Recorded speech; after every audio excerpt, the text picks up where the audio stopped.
In today's video, I'm going to show you how you can embed a Canva design on Google Slide. So first of all, I go to canva.com. Then make sure you have login here. Just I copy any design here. Example of I want to paste this here. This is my design. So just click on share button. Again, click on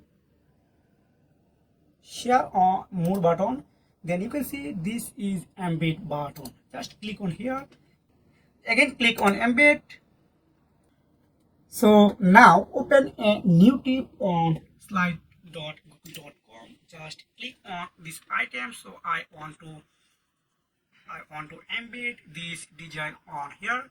Just click on here, then click on embed. Just again click on embed code, then paste your code here, HTML code. Just click on next button. Again click on insert.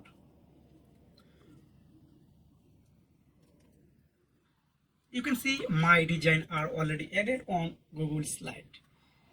So just move here. If you want to more videos type of, please comment below. If you have found this video helpful, please like and subscribe this channel. See you again. Take care. Goodbye.